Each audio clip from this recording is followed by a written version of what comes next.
i doncs continuem amb el 5è curs de Comunicació i Periodisme Intercultural Comunicanvi, que aquest any hem titulat El control digital de la comunicació a internet a traces de la colonialitat al servei de la informació. I aquesta és la tercera sessió, que es titula La importància de desracialitzar la intel·ligència artificial. Està a càrrec de Paula Guerra, de Algo Reis. Ella és comunicadora social i màster en Acció Solidària Internacional per la Universitat Carlos III de Madrid. És expresidenta de SOS Racisme a Madrid i per part de l'equip d'Algo Reis, Desracialitzando la IA. Paula analitza i investiga el racisme estructural i les seves conseqüències i també és columnista en diversos mitjans de comunicación. Entonces, Paula, muchísimas gracias por estar aquí con nosotros y pues adelante. Bueno, lo primero, gracias a ustedes por la invitación.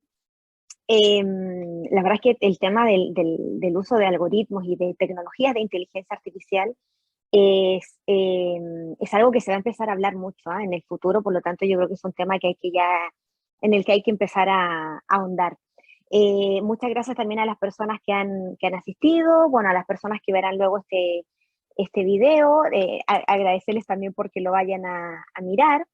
Y yo lo que quería hacer, a ver si podíamos hacer como veo que no somos muchas, una pequeña rondita de presentación para saber un poco quiénes están, un poco de qué ámbito vienen, si del antirracismo, el feminismo, el anticapitalismo, o bueno, a lo mejor de ninguno en concreto o de todos. Entonces no sé si alguien puede empezar y comenzar a presentarse.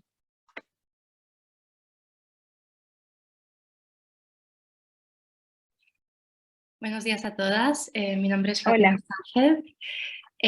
Yo acabo de entrar hace muy poco al equipo de la Xarxa Antirumors también con Laila, así que ahora estoy un poco aterrizando en todo lo que estamos haciendo desde el equipamiento. A nivel profesional me interesa mucho porque es lo que vamos a estar trabajando con el grupo de trabajo de comunicación y en otras iniciativas, y a nivel personal soy poeta y activista de todo el tema de racismo, convivencia, y creo que el tema de la presencia online y de los algoritmos es algo que tenemos que conocer desde todos los artes y todas las profesiones, y afecta mucho también a los poetas y a los activistas y lo que queremos visibilizar. Así que encantada de estar aquí. Nada, gracias Fátima. ¿Quién se anima a seguir? Bueno, pues yo soy Laura, trabajo en una estrategia municipal del Ayuntamiento de Logroño que se llama Logroño Intercultural. Lleva más de 10 años funcionando y, bueno, pues trata un poco de trabajar por la mejora de la convivencia en diversidad. También somos facilitadores de la red Antirrumores de aquí de la ciudad y trabajamos pues mucho con institutos, con coles, también con acciones en la calle, pero bueno, está muy dirigido a la educación y a la ciudadanía en general. También trabajamos con las asociaciones de diversidad cultural de la ciudad, haciendo, bueno, pues que sean protagonistas de sus propias actividades y de su propia visibilidad. Y nada, pues me interesa también mucho personalmente porque soy periodista de profesión y, bueno, pues como bien has dicho antes, Paula, pues es una cosa que tenemos que ir, que no se nos puede ir dejando para más adelante, ¿no? El tema de la desracialización del a todas nos cuesta, artificial. Te juro, a todas nos cuesta. Desracialización, sí. Eso. Y nada, encantada de estar aquí. Gracias. Laura, ¿hay alguien más por ahí? Es que no las veo. Entonces, sí, ya vamos nosotras. Pues yo me llamo Cristina y mi compañera Sofía, y venimos desde la FA, que son las Asociaciones Federadas de Familias de Alumnes de Cataluña. Y lo que hacemos es, bueno, somos del Departamento de Comunicación y entonces pues comunicamos en pro de la educación pública de la SAFA, y como trabajamos en muchos proyectos interculturales, pues nos interesaba mucho estar aquí y conocer más sobre, bueno, pues saber comunicar en este ámbito. Por eso estamos aquí. Sí. No sé si hay algo más o ya estamos todas. Hola. Hola. Patricia del Raso, soy docente de teatro y principalmente estoy aquí porque, bueno, me interesa poder integrar en los contenidos de mi materia, como que el teatro tiene un aspecto como muy arraigado en lo social, pues poder integrar esta perspectiva pues decolonial. Gracias, Patricia. Voy a hablar hoy sobre la importancia de desracializar la inteligencia artificial, comentando un poco, bueno, qué es la inteligencia artificial, si es neutral o no, tal como se nos ha vendido, dando algunos ejemplos concretos de utilización de inteligencia artificial que está afectando a grupos sociales concretos. Comentaré lo de la frontera inteligente que se va a implementar este año en los pasos fronterizos de Ceuta y Melilla. Y finalmente comentaré un poquitito todo este tema en el ámbito de la legislación, ¿no? Cómo se está regulando. Pero antes, bueno, comentarles que yo, tal como decía la compañera que me presentó, pertenezco a un colectivo, proyecto, por decirlo de alguna manera, que se llama Algo Race, desracializando la IA, algo de algoritmo y race por raza en inglés, tampoco que seamos hayamos sido muy creativas. Y bueno, Algo Race surge en octubre del año pasado, en octubre del 2021, con el objetivo de poner sobre la mesa el debate de la relación que existe entre los usos de tecnologías de inteligencia artificial y la reproducción de racismo, la reproducción de opresión racial. Nosotros veníamos desde hace muchísimo tiempo en el ámbito del antirracismo, hablando sobre la necesidad de empezar a abordar esta materia.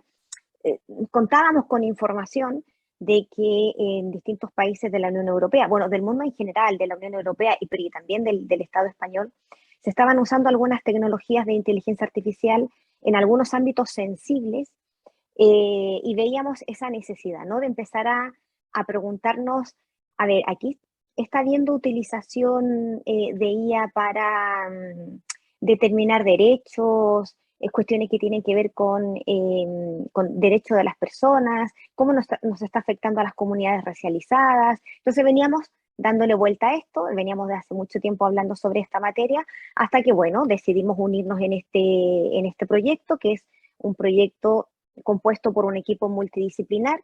Somos personas básicamente que venimos desde el antirracismo, que venimos también desde el ámbito de la comunicación y el periodismo. De hecho, habemos de las 7 personas que somos, 8, me parece que como 4 o 5 venimos del ámbito de la comunicación. Hay 2 personas, por supuesto, que son expertas en inteligencia artificial, son investigadoras de inteligencia artificial, una de ellas aquí en Madrid, otra en Reino Unido, y ellas son personas que nos asesoran en la parte como más técnica de la materia. Y luego estamos las demás, ¿no? Que venimos del ámbito de la comunicación y eso, y del ámbito del antirracismo.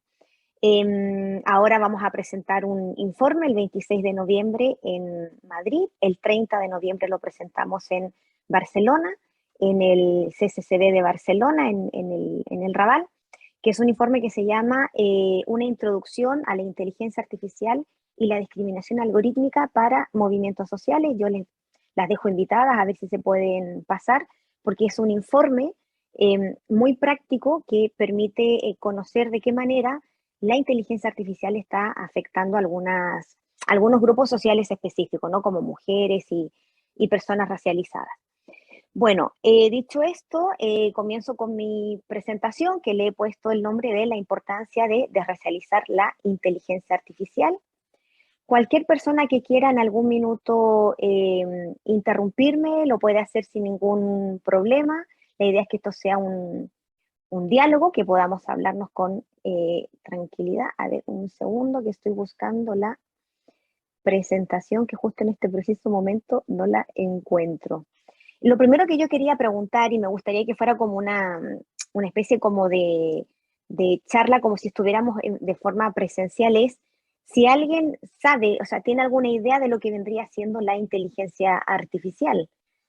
¿Alguien me podría decir si tiene alguna noción sobre la materia, ha leído algo al respecto o no les suena de nada? Bueno, nosotras el año pasado desde AFAC organizamos un curso sobre soberanía digital y parte de los ponentes que vinieron hablaron sobre... inteligencia. Sí, ahora me sale en catalán, els biaixos que comportan algunos algoritmos.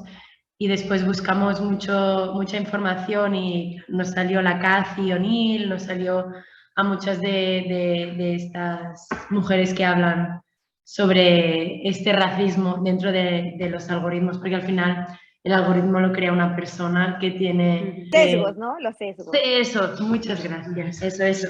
Entonces Claro, sí, estuvimos indagando en este tema.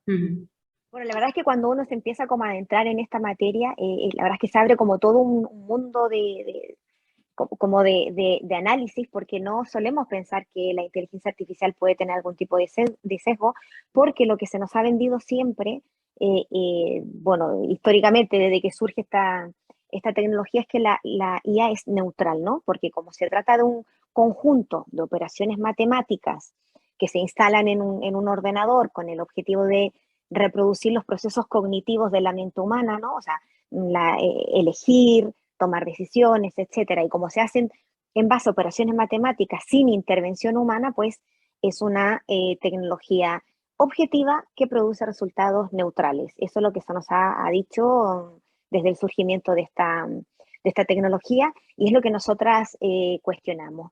Porque podemos decir que la inteligencia artificial es neutral cuando, tal como decía la compañera, surge de algoritmos o es el resultado de una serie de algoritmos que se instalan en un ordenador que han sido desarrollados, implementados, puestos en práctica por personas de carne y hueso. Y la verdad es que cuando uno llega a esta idea, como que todo lo demás se empieza a aclarar, ¿no? O sea, una persona de carne y hueso, con sus sesgos de clase, de género, de raza, etcétera, es la que diseña un algoritmo, lo crea, lo entrena con una serie de datos, normalmente datos históricos que se recogen de otros procesos de tecnologías anteriores, para dar como resultado, ¿no?, un algoritmo que va a permitir hacer una serie de cosas.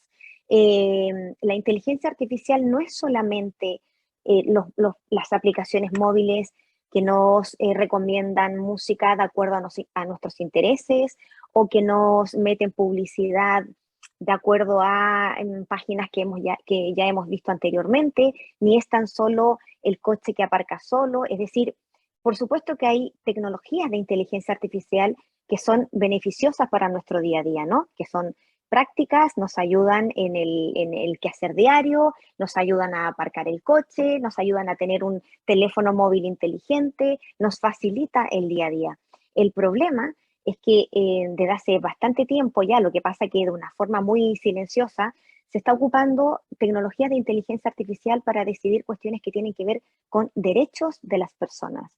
Entonces, lo primero, que la inteligencia artificial no es neutral porque surge es producto, ¿no?, de algoritmos que son creados por personas comunes y corrientes, que además suelen tener como un perfil bastante endogámico. Por lo general, los desarrolladores de algoritmos suelen ser hombres, por lo general, ¿no? Siempre va a haber excepciones. Suelen ser hombres blancos, de clase media, media alta, hombres también que han estudiado más o menos en las mismas universidades, que se mueven por los mismos ámbitos, los mismos ambientes. Por lo tanto, esto, imagínense qué tipo de algoritmos, qué visión de algoritmos puede surgir de un ambiente como tan endogámico. Pero no solo por el perfil de los desarrolladores propiamente tal, sino porque hay un contexto político y social en el que se aplica esta inteligencia artificial. Y vivimos en un mundo, en un sistema mundo, que por estructura es machista, es clasista, es racista, capacitista, etcétera, etcétera. Entonces, ahí hay dos cuestiones que nos hacen dudar, ¿no?, de esta supuesta neutralidad. Tanto el perfil de las personas que suelen desarrollar los algoritmos como el contexto en el que estos algoritmos se desarrollan y se aplican. Por lo tanto, nosotros desde AlgoRace, evidentemente, junto con una serie de entidades que trabajan por los derechos digitales, negamos que la inteligencia artificial sea neutral, o sea que ni es inteligente, ni porque no produce resultados inteligentes, ni es neutral. en todo este ámbito de la tecnología, de la inteligencia artificial, hay un concepto del que se habla mucho, que es el del sesgo algorítmico. Los sesgos algorítmicos son errores sistemáticos y repetidos que se van produciendo en base a la aplicación de algoritmos y que suelen afectar siempre como a determinados grupos sociales. Por ejemplo, si tenemos un algoritmo que siempre produce resultados negativos hacia mujeres, ahí hablamos de un sesgo algorítmico, ¿no? Porque siempre termina perjudicando a ese mismo grupo social. Lo mismo si pasa con personas de clase obrera o si pasa con personas racializadas. El tema de los sesgos algorítmicos es como de larga data. De hecho, ya en el año 88, en Reino Unido, la Comisión de Igualdad Racial acusaba a la Escuela de Medicina de St. George de Reino Unido de discriminar en sus pruebas de acceso a esta escuela de medicina por sexo y raza en las pruebas de admisión. Porque la Comisión de Igualdad Racial empezó a recibir una serie de quejas, estamos hablando del año 1988, una serie de quejas de personas que se daban cuenta que, que quienes eran admitidas para estudiar en esa escuela de medicina eran personas como con perfiles muy parecidos, ¿no? También perfiles muy endogámicos, normalmente eran hombres blancos, en segundo lugar le seguían mujeres blancas y normalmente eran personas como de clase media, media alta, quienes eran siempre aceptados para entrar a estudiar medicina en esta escuela de medicina. Entonces empezaron a haber una serie de quejas, la Comisión de Igualdad Racial de Reino Unido se puso a investigar y claro, se dieron cuenta que no era propiamente un sistema de inteligencia artificial, pero era un programa informático que filtraba a las personas candidatas que querían acceder a esta escuela de medicina por sexo y por otros factores como por ejemplo el apellido. Entonces, claro, el algoritmo dejaba fuera normalmente a las personas que tenían algún apellido extranjero. Cualquier mujer u hombre con apellido extranjero lo dejaba fuera. Solía dejar fuera también a mujeres, ¿no? A postulantes con un nombre femenino o que el algoritmo leía como nombre femenino. Y así se dieron cuenta que desde los años 70 más o menos, o sea, prácticamente 2 décadas, este programa informático llevaba discriminando a mujeres y personas racializadas en las pruebas de admisión a esta escuela de medicina. Por lo tanto, o sea, que el problema del sesgo algorítmico no es algo que se esté debatiendo de ahora, ni de hace 5 ni 10 años, o sea, que ya en el año 88 hubo una Comisión de Igualdad Racial de Reino Unido que acusó a esta escuela de medicina. Hay ejemplos como muy concretos de ahora último de sesgo racial. Estoy pensando, por ejemplo, en el año 2015. Entonces, ha habido unos ejemplos recientes de sesgos algorítmicos. Como les decía, estaba pensando en el 2015 cuando Google tuvo que pedir disculpas públicas porque un hombre negro, se dio cuenta de que la aplicación Google Fotos etiquetaba a sus amigos como gorilas. Esto fue una cosa que llamó la atención en su momento, pero de todas formas se manejó todo como dentro de cierto ámbito, ¿no? Porque ninguna de estas informaciones que tienen que ver con usos sesgados de algoritmos suelen ser como de conocimiento masivo. Pero bueno, Google dijo que pedían disculpas, desactivaron la aplicación y dijeron que la iban a arreglar. Claro, ¿qué es lo que pasa? Que las personas contratadas por Google cuando se hizo esa aplicación de Google Fotos eran hombres blancos que se pusieron a desarrollar este algoritmo y a entrenarlo para que hiciera reconocimiento facial. ¿Y con qué fotos entrenaron el algoritmo? Pues básicamente con fotos de personas blancas, mayoritariamente hombres blancos, y luego seguían mujeres blancas, alguna que otra foto de alguna persona racializada, asiática, negra, pero como no se le entrenó al algoritmo con suficientes imágenes de personas racializadas, el algoritmo asumía que si no eras una persona blanca, entonces era más bien un animal. Lo mismo ocurrió con Facebook el año 2021, cuando unas personas también se dieron cuenta de que personas que habían estado viendo vídeos de chimpancés, gorilas, de animales en general, pero de estos en particular, se dieron cuenta que al estar viendo muchos vídeos de estos, el algoritmo de Facebook les ofrecía nuevos vídeos donde aparecían gorilas, donde aparecían primates, y qué personas que aparecían en estos vídeos, pues personas negras. Eso también, bueno, llevó a que Facebook también tuviera que pedir disculpas, igual que lo había hecho Google el año 2015, lo tuvo que hacer Facebook el año 2021, pedir disculpas. Bueno, dar las explicaciones de que tenían un algoritmo que en realidad no había sido bien diseñado ni había sido bien programado. Esto ya, todo el tema del reconocimiento facial, de los fallos que arroja el reconocimiento facial, es un tema que ya había denunciado hace tiempo Joy Buolamwini, seguramente alguna de ustedes la conoce. Joy Buolamwini es una científica negra. Ella cuando empezó a denunciar todo este tema de los errores de los algoritmos de reconocimiento facial, era investigadora del MIT, y en el marco de una investigación que estaba haciendo para el MIT, se dio cuenta de que los algoritmos los algoritmos de reconocimiento facial no reconocían su rostro a menos que se pusiera una máscara blanca. Ella estaba haciendo un experimento para el MIT y de pronto se da cuenta de que empieza a probar una serie de algoritmos de reconocimiento facial, y cuando se ponía enfrente de la cámara no se le reconocía, o sea, no se la veía, era simplemente invisible. Y de pronto se da cuenta que cuando se pone una máscara blanca, el algoritmo la reconocía ya como un rostro humano, ¿no?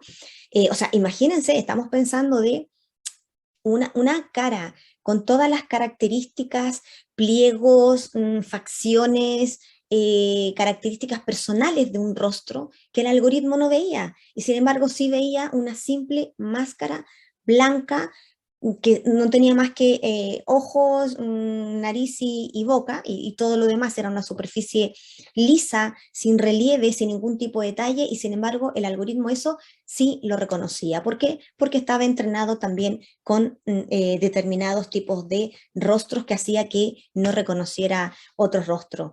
Esto de los fallos en estos algoritmos de reconocimiento facial han sido incluso también puestos en conocimiento por el Instituto Nacional de Estándares y Tecnología de Estados Unidos, que es un organismo público del gobierno de Estados Unidos. Esto para que veamos que no son solo personas racializadas quienes han hecho esta denuncia, sino que en el año 2019 este Instituto Nacional de Estándares y Tecnología de Estados Unidos reveló que habían hecho una investigación donde habían analizado 189 algoritmos de reconocimiento facial de 99 desarrolladores, y comentaron que habían analizado más de 18 millones de imágenes, o sea, más de 18 millones de imágenes, para ver cómo funcionaban estos 189 algoritmos de reconocimiento facial, y determinaron que la mayoría de estos algoritmos arrojaban falsos positivos y falsos negativos en rostros de personas no caucásicas. Es decir, que cuando se trataba de un rostro caucásico, de una persona blanca, el algoritmo tenía casi un 100% de resultado positivo. O sea, es decir, el algoritmo acertaba reconociendo a esa persona. Pero que cuando se trataba de personas no caucásicas, o se producían falsos positivos, es decir, que el algoritmo confundía la imagen de dos personas como si fueran la misma persona, o se producían falsos negativos, es decir, que dos imágenes de la misma persona, el algoritmo lo entendía como dos imágenes de personas diferentes. Esto es una cuestión tremendamente problemática si nos ponemos a pensar que esta tecnología se utiliza en algunos ámbitos en algunos ámbitos policiales, cuando por ejemplo hay cámaras de seguridad que graban determinados barrios, o cámaras de seguridad que hay en las tiendas o en los centros comerciales, y donde se puede creer que una persona que aparece allí es erróneamente otra persona. Es decir, que esto conlleva ahí una problemática. Además, la tecnología de reconocimiento facial se va a utilizar, ya lo comentaré más adelante, en la frontera sur, a través de la implementación de la llamada frontera inteligente. Es una de las tecnologías que se va a implementar en la frontera sur para controlar supuestamente el tema del terrorismo, y ya comentaré ahora en detalle ese tema, lo que puede llevar a consecuencias tremendamente graves para personas que sean identificadas erróneamente como sospechosas de un delito, ¿no? Entonces, bueno, esto es lo que les acabo de mencionar con Google, con Facebook y con el estudio de Joe Buolanguini y del Instituto Nacional de Estándares y Tecnología de Estados Unidos son ejemplos de sesgos algorítmicos en todo lo que se refiere a la tecnología de reconocimiento facial. Se conocen casos también de personas, por ejemplo, que el móvil, la tecnología de reconocimiento facial de los móviles no les leen bien su rostro. Personas, por ejemplo, asiáticas que pone una persona, por ejemplo, que utiliza esa tecnología para desbloquear su móvil y luego le pasa el móvil a otra, por ejemplo, una chica de 30 años, le pasa el móvil a otra chica de 30 años asiática y el móvil se vuelve a desbloquear. O sea, imagínense lo terrible que es que una persona que no eres tú pueda desbloquear tu móvil, acceder a toda tu información, a tus tarjetas bancarias. ¿Por qué? Porque resulta que el móvil tiene una tecnología de reconocimiento facial deficiente que simplemente no lee bien los rostros asiáticos y cualquiera te coge el móvil y te lo lee. Estas cosas que parecen como muy triviales, ¿no? Bueno, como muy superficiales, claro, lo pueden parecer para personas blancas que no suelen sufrir este tipo de situaciones, ¿no? Que, para las que no es tema, pero cuando esto empieza a afectar permanentemente a determinados grupos sociales, sí se vuelve en una problemática. O sea, pensemos en personas negras que han sido sistemáticamente discriminadas, sistemáticamente e históricamente deshumanizadas, que encima se las etiquete como animales en buscadores y redes sociales mundialmente utilizados.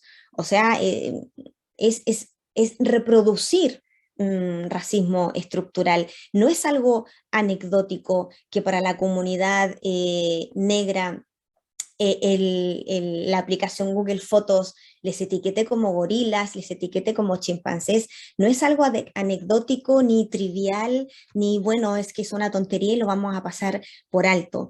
Eso no hace más que incidir en una situación de vejación constante que sufren las poblaciones negras, de estar siempre siendo deshumanizadas a tal punto que hasta un buscador o una red social mundialmente utilizado además es capaz de etiquetarles como animales. O sea, pensemos cómo lo vive, pongámonos un minuto en la piel de cómo lo vive las personas que pertenecen a comunidades históricamente racializadas, cómo viven que se les siga discriminando y se les siga deshumanizando a través de este tipo de tecnología, que además lleva a bromas, a mofas, a burlas a los niños en el colegio, porque mira que Google te dice que eres un gorila, o mira que Facebook me dice que aquí aparecen tus primos y tus amigos porque son personas negras, pero Facebook me dice que hay primates en ese vídeo. O sea, esto no es anecdótico ni es algo digamos, sin importancia. Bueno, comentado esto, yo lo voy a intentar hacer un poquito más, voy a hablar como de cosas más concretas, ¿no? Porque no son, las personas que estamos aquí no venimos del ámbito de los grados de inteligencia artificial, ni de ingenierías, así que no me voy a meter como en lo más técnico, sino que voy a dar como ejemplos muy concretos, ¿no? Para que nos hagamos una idea en la cabeza de lo que está pasando en esta materia. Voy a mencionar algunos programas que se están utilizando algunas tecnologías de inteligencia artificial que se están utilizando tanto a nivel internacional como nacional, para que veamos cómo esto se aterriza, ¿no? en el día a día, ¿no? en la vida.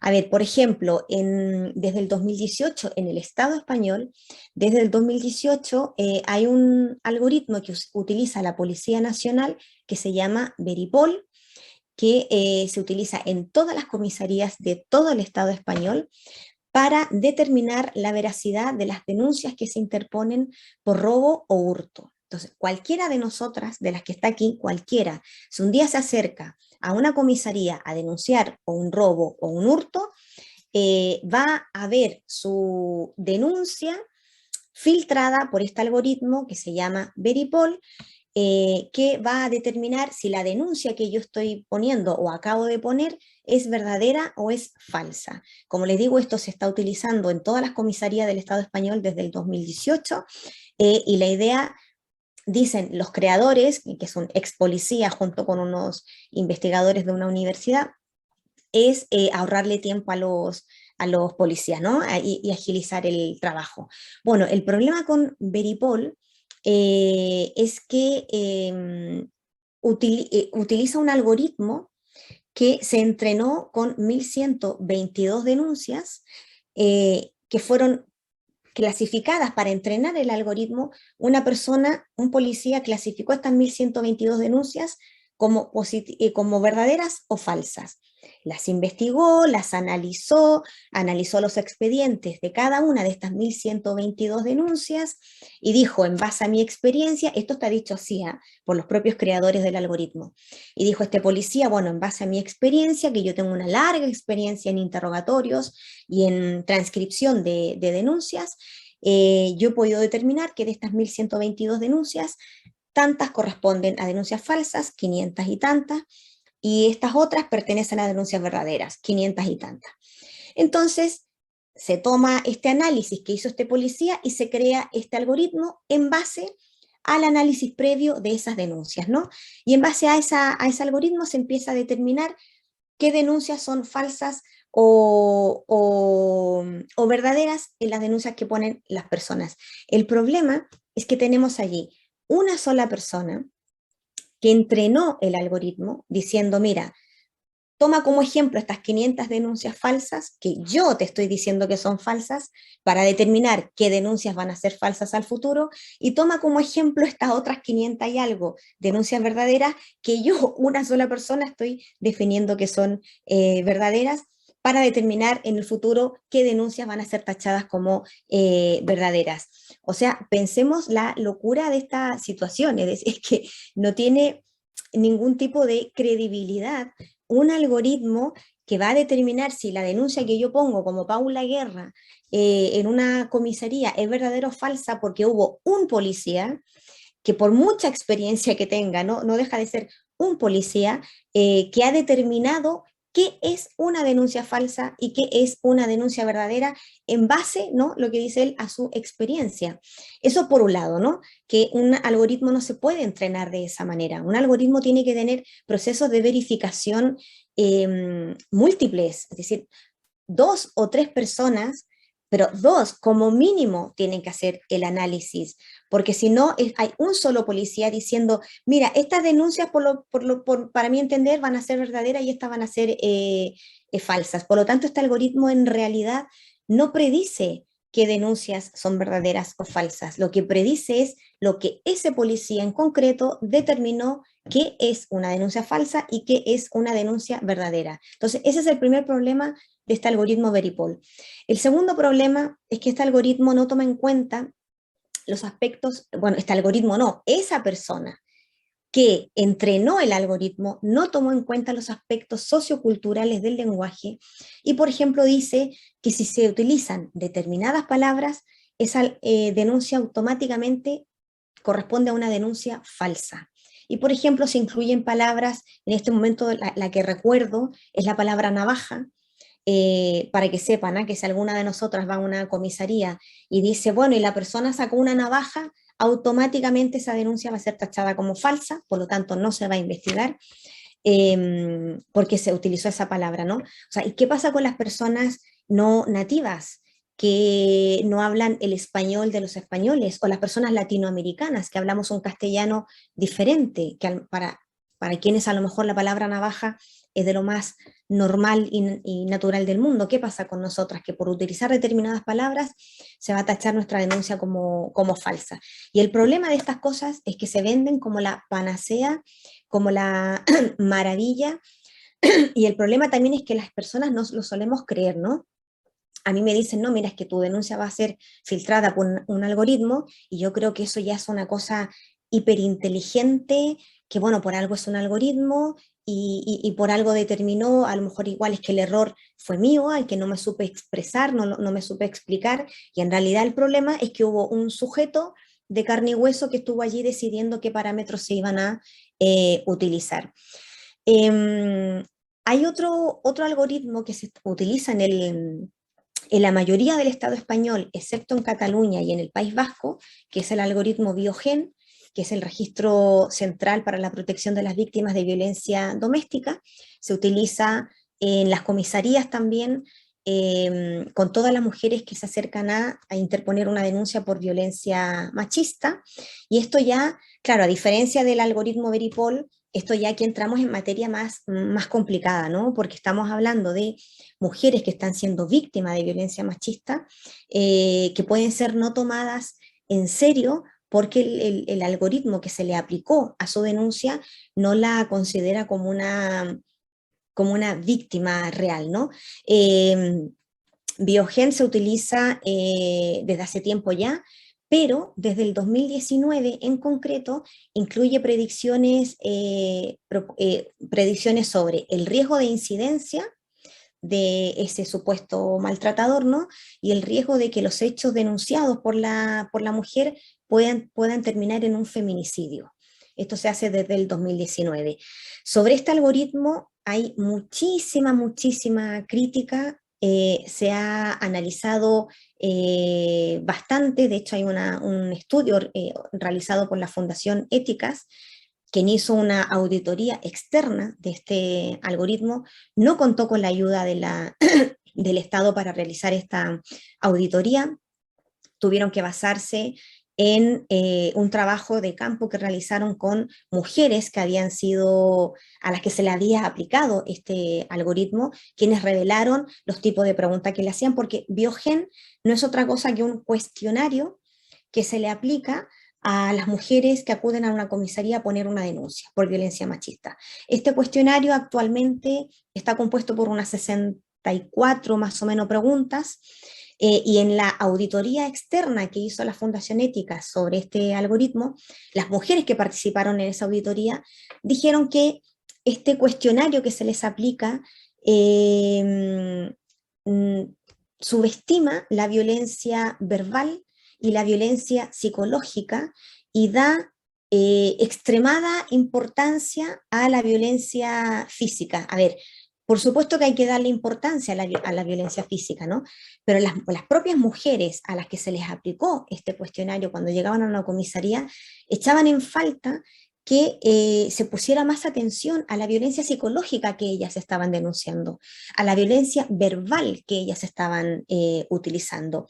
Y claro, ellas se daban cuenta que cuando solamente denunciaban, o no solamente, pero que si la mayoría de las violencias que ellas denunciaban era física y verbal, normalmente eso no derivaba en una orden de alejamiento, en una prisión preventiva del maltratador, y que esto solo ocurría cuando se denunciaban hechos de violencia físicos concretos.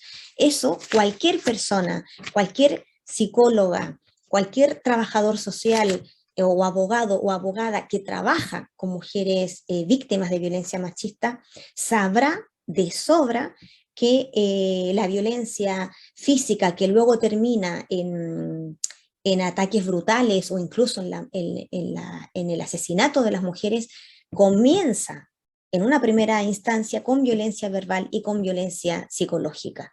O sea, eso es que es de manual, eso lo sabe cualquier trabajador del ámbito de las ciencias sociales que trabaja en el ámbito de la violencia machista, que las mujeres maltratadas físicamente, que las mujeres asesinadas por sus agresores, comenzaron primero con una etapa inicial de violencia psicológica, de violencia verbal. Por lo tanto, es un elemento que tiene que analizarse en cualquier algoritmo que trate sobre esta materia, pero este algoritmo no lo hace y por eso es duramente cuestionado. La Fundación Éticas no ha podido tener acceso a toda la información que se requiere para poder hacer esta auditoría. La ha tenido que hacer, como les digo, con la información que le han entregado mujeres que han participado de esta de esta situación.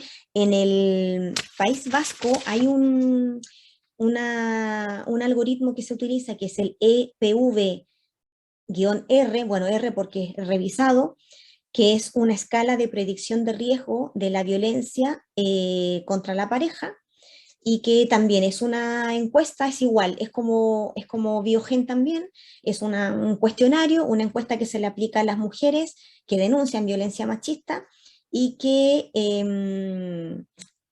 hace preguntas sobre, son 20 indicadores, ¿no? Se pretende ahí tener la información de 20 indicadores. Y también este algoritmo sobre el que se tiene muy poquita información también, el EPV-R del País Vasco también ha recibido una serie de críticas. De hecho, en base a este algoritmo, es que no recuerdo ahora esta noticia cuándo salió, pero hubo un juez del País Vasco que, basándose en este algoritmo, no puso una orden de detención preventiva a un agresor que finalmente terminó asesinando a su pareja. Esto salió en los medios de comunicación. Yo recuerdo haberlo leído así tal cual, en un medio de comunicación. El algoritmo era como el algoritmo que se equivocó y condujo, ¿no?, como al asesinato de una mujer. No me acuerdo, es por si lo quieren buscar en internet, pero es este algoritmo que se utiliza en el País Vasco, y que, por ser aplicado por un juez para determinar si un hombre iba o no a la cárcel de forma preventiva, terminó en el asesinato de esa mujer. O sea que aquí hay cuestiones muy, muy, muy serias y muy graves de por medio, en las que está interviniendo la aplicación de esta tecnología, que además no se está revisando.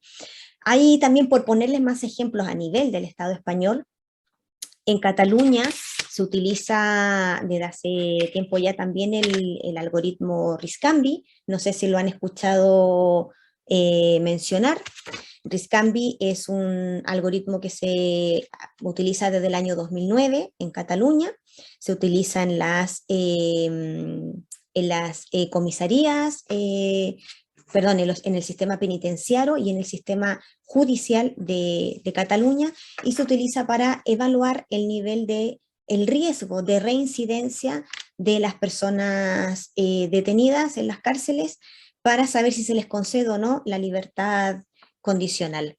Esto se utiliza en Cataluña y también ha sido duramente criticado, porque se ha llegado a la conclusión de que este algoritmo termina perjudicando a personas, por ejemplo, de estratos socioeconómicos bajos, también a personas racializadas. ¿Por qué? Porque claro, este algoritmo en concreto, Riscambi, se entrenó con información como, por ejemplo, cuál es el nivel socioeconómico de la persona, el nivel de estudios de la persona que está detenida, su historial de detenciones pasadas, cuántas veces ha sido detenida por la policía en el pasado, qué más. Se evalúan como este tipo de indicadores, y claro, es que esto es al final un círculo. Nosotras sabemos que en los barrios de clases obreras suele haber mayor presencia policial rondando por las calles, por lo tanto, esas policías suelen recoger más denuncias, suelen recoger más delitos y suelen detener a más personas, por lo que sea, ¿no? Porque estaban bebiendo estaban haciendo un botellón, estaba bebiendo alcohol en la vía pública, porque estaba trapichando un porro, un porro de marihuana, porque, no sé, cosas así, ¿no? Que pueden ser a lo mejor delitos menores, y resulta que un chaval de un barrio de clase obrera, donde suelen además vivir poblaciones racializadas, a lo mejor tiene 3 detenciones, una vez por estar en un botellón, otra vez por estarse fumando un porro, etcétera, o lo que sea, y un chaval de un barrio acomodado que también bebe, lo que pasa que tiene una casa grande y tiene un patio donde puede beber, que también fuma marihuana, pero lo puede hacer en la privacidad, o que no ha tenido nunca que robar, no sé, un pantalón en una tienda o lo que sea, no va a tener un historial de denuncias, mientras que este otro chaval sí va a tener un historial de denuncias, y resulta que este algoritmo toma en cuenta los historiales de denuncias pasados para decidir si a la persona se le concede o no la libertad condicional. Y como le digo, aquí hay cuestiones sistemáticas, ¿no? Cuestiones históricas que hay de por medio, y resulta que podemos tener a lo mejor a dos chavales que cometieron el mismo delito. Imagínense este chaval racializado de clase obrera, este otro chaval de clase media o media alta, que a lo mejor están condenados por el mismo delito. El juez les está evaluando si les concede la libertad, y resulta que al chaval del barrio obrero a lo mejor no le conceden la libertad condicional porque él tiene un historial de delitos pasados, ¿no? Porque en su expediente sale que una vez fue detenido por beber, otra vez fue detenido por tal, mientras que este otro chaval a lo mejor no fue detenido nunca, porque contaba con otra situación socioeconómica que impedía que se le detuviera, ¿no? Porque estoy poniendo como ejemplos como muy específicos para que logren entenderme. Y tenemos entonces que a este chaval sí se le va a conceder la libertad condicional, y a este otro no. Por lo tanto, ahí nuevamente tenemos un algoritmo que está reproduciendo opresiones, ¿no? Está reproduciendo opresión de clase, opresión de raza, etc. Hay otro algoritmo también que se utiliza en el Estado español que se llama el Eurocop. Eurocop es una herramienta de patrullaje predictivo que se utiliza en el Estado español y que se basa en multas, atestados, videovigilancias. Tenemos la información de que se utiliza actualmente en algunos municipios de Madrid, como Leganés y Alcorcón, y volvemos a lo mismo, ¿no? O sea, Eurocop es un algoritmo que se utiliza para ver dónde vamos a mandar a las patrullas de policía, dónde vamos a mandar a patrullar. Pero claro, si este algoritmo está entrenado con multas, con información de multas, con información de atestados policiales y con cámaras de videovigilancia, ¿a dónde creen que van a mandar a las patrullas este algoritmo? A los barrios de las clases obreras. Es decir, yo vivo en el barrio Lavapiés, un barrio de clase obrera del centro de Madrid, de clase obrera y de población racializada. Aquí hay muchísima población racializada, y tengo constantemente a los carros de policía paseándose por los barrios, pero parece ciudad sitiada. O sea, de verdad, que me lo dijo una tía una vez que estuvo de visita, que Madrid, o sea, que el barrio mío le parecía que era un barrio como en constante alerta de peligro, porque veía tantos coches policiales por la calle. Entonces, mientras más coches policiales tengas en la calle, más posibilidad tienes de recoger un atestado policial o de poner una multa, y por lo tanto, como es donde más recoges multas y más haces atestados policiales porque es donde más patrullas, el algoritmo te va a volver a mandar a patrullar allí, y ahí el círculo, ¿no? Ese es el círculo constante. Ocurre también, por ejemplo, con la policía predictiva que se utiliza en Estados Unidos, que es PredPol, que es un algoritmo que se utiliza allá, y que lo único que ha hecho ha sido generar una sobrepresencia de la policía en los barrios de personas negras y latinas.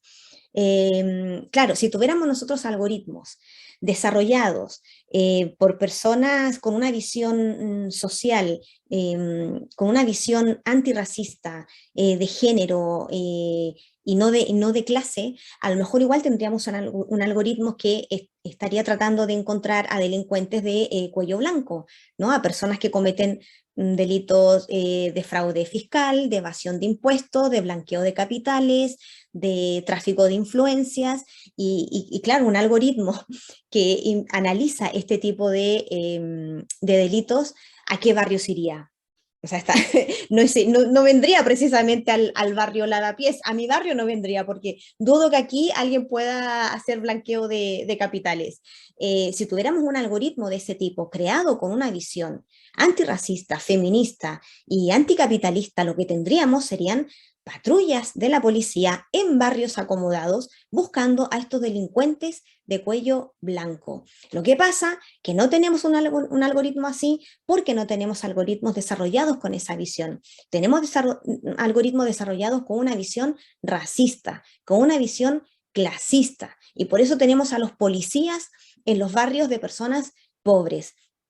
Por eso tenemos a algoritmos que impiden que una persona salga en libertad condicional cuando tiene las mismas características o ha cometido el mismo tipo de delito que otra persona, con la única diferencia que esa otra persona, a lo mejor por su historia de vida, no tiene determinados antecedentes. Tenemos algoritmos machistas que reproducen opresión machista, como el algoritmo de Biogen, que se utiliza en Cataluña, o sea, que se utiliza en todo el Estado español, o el algoritmo que se utiliza en el País Vasco, EPV, que también produce resultados machistas. Entonces, ojo con este tema, porque es una cosa que va a más. Lamentablemente, en lugar de ir retrocediendo, se está implementando cada vez más.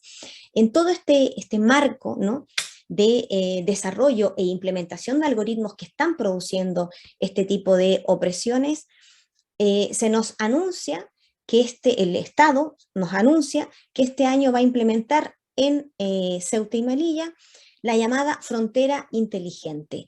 Bueno, esto surge de todo un proceso a nivel del Parlamento Europeo, que surge en el año 2017, cuando se aprueba un nuevo modelo fronterizo que se llama Entry Exit System, o sea, se le conoce por las siglas en español EES, que dice que en este nuevo modelo fronterizo se van a incorporar tecnologías de inteligencia artificial para el control de las fronteras, ¿no? Esto fue en el 2017. En el 2020, los Estados miembros de la Unión Europea acuerdan invertir más de 300.000 millones de euros para el diseño e implementación del control biométrico en las fronteras exteriores de la Unión Europea. Y en el 2021, el Estado español dice que España va a ser como el laboratorio de prueba de este nuevo modelo fronterizo que va a incorporar el control biométrico en las fronteras. ¿Y cómo va a ser el laboratorio de prueba? Pues incorporando esta tecnología de control biométrico en los pasos fronterizos de Ceuta y Melilla a partir del segundo semestre de este año, de 2022. ¿En qué va a consistir esta famosa frontera inteligente? Pues va a consistir en la utilización de tecnología en reconocimiento facial. Recuerden que yo ya les he hecho un repaso de todos los errores que arrojan los algoritmos de reconocimiento facial. Les comenté lo de Google, les comenté lo de Facebook, les comenté el trabajo de la científica negra Joy Buolamwini, les comenté también este estudio que hizo el Instituto Nacional de Estándares y Tecnología de Estados Unidos, que analizó 189 algoritmos y cómo determinó que la mayoría de estos cometían errores. Bueno, y a pesar de toda esa información que existe, resulta que este año en la frontera inteligente en la implementación de esta frontera inteligente se va a incluir tecnología de reconocimiento facial para luchar contra el terrorismo y para supuestamente agilizar las solicitudes, los trámites de solicitudes de asilo. La propia Unión Europea ha calificado la tecnología de reconocimiento facial como tecnología de alto riesgo porque entiende que supone una vulneración de los derechos humanos de las personas a las que se les aplica. ¿Por qué? Porque las personas tenemos derecho a nuestra intimidad, a nuestra privacidad y al respeto de nuestra identidad. De hecho, hay toda una ley de protección de datos a nivel europeo y también a nivel del Estado español que esta tecnología no va a respetar.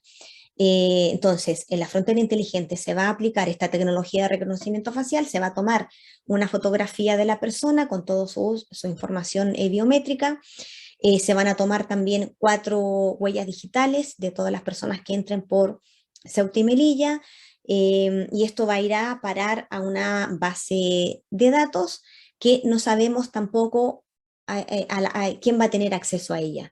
Es decir, a todas las personas que entren por Ceuta y Melilla se les va a tomar esta foto, las 4 huellas digitales, toda su información personal, nombre, apellido, de qué país viene, con qué título de viaje está entrando, qué tipo de visado tiene, si pasaporte o no pasaporte, y todo esto va a ir a parar a una base de datos europea cuyo uso todavía no sabemos cuál va a ser. Insisto, la propia Comisión Europea ha dicho que las tecnologías de reconocimiento facial son tecnologías de alto riesgo porque vulneran los derechos humanos de las personas. Y de hecho, hay todo un debate en torno a si se puede utilizar este tipo de tecnología en los espacios públicos. Y la opinión mayoritaria de los países de la Unión Europea es que no se debe usar en espacios públicos porque se está violando el derecho a la privacidad de las personas. Pero aquí viene siempre la excepción, ¿no? Vulnera los derechos de las personas, se viola su derecho a la privacidad, pero bueno, lo vamos a ocupar en Frontera Sur. ¿Acaso las personas que entran por Frontera Sur no tienen derecho a su privacidad? ¿No tienen derecho a que se les respeten sus derechos como sí se les va a respetar a otras personas? O sea, ojo también con este tema, porque es muy preocupante. Nosotras, Algorreis, formamos parte de una red de organizaciones que trabajamos por los derechos digitales, que somos muchas, en Cataluña hay varias, está bueno, hay todo un ámbito dentro de la FEDECAT que trabaja el tema de los derechos digitales, está también Algorrights, está Civio, está la Fundación Éticas, hay una serie de organizaciones, las impulsoras de esta red como tal, la red IA Ciudadana, somos, me parece que 7, más o menos, básicamente son las que les he mencionado, y estamos haciendo todo un trabajo de incidencia política y social con el tema de la frontera digital que se va a implementar ya ahora, se supone que se va a implementar ahora ya en los pasos fronterizos de Ceuta y Melilla, porque nos parece que si una tecnología no se aplica a toda la población, porque se entiende que es una vulneración de derechos, no tiene por qué aplicarse a otros seres humanos en un lugar específico como es Ceuta y Melilla. No se puede hacer esta diferencia entre seres humanos de primera y seres humanos de segunda. Mira, que a esto no se los vamos a aplicar porque consideramos que son de primera categoría y esto, bueno, que nos da lo mismo, no, esta gente nos la suda y por lo tanto le vamos a aplicar esta tecnología. Es que no puede haber un tratamiento así discriminatorio hacia determinados seres humanos en comparación con otros segmentos de la población, y esto es algo que estamos denunciando. Hemos tenido hace poco una reunión con la Secretaria de Estado de Digitalización e Inteligencia Artificial, que se llama Carmen Artigas, seguramente ya la conocen, y le planteamos también este tema. Ahora, claro, la postura de ella y de los asesores que estaban con nosotros ese día, es que bueno, sí, las tecnologías de reconocimiento facial, es verdad que son muy complicadas, son muy chungas porque producen muchos errores, es una invasión a la privacidad, pero bueno, es que en frontera es distinto porque allí, claro, como tenemos que preocuparnos de la lucha contra el terrorismo y bueno, y además va a ser mejor porque así se van a poder agilizar las peticiones de asilo. Falso. O sea, esta es la justificación institucional para una vulneración de derechos, y nosotras desde Algorreis y de esta plataforma de colectivos que nos llamamos IA Ciudadana, denunciamos que la frontera inteligente se va a convertir en una nueva herramienta más de racismo institucional en el Estado español.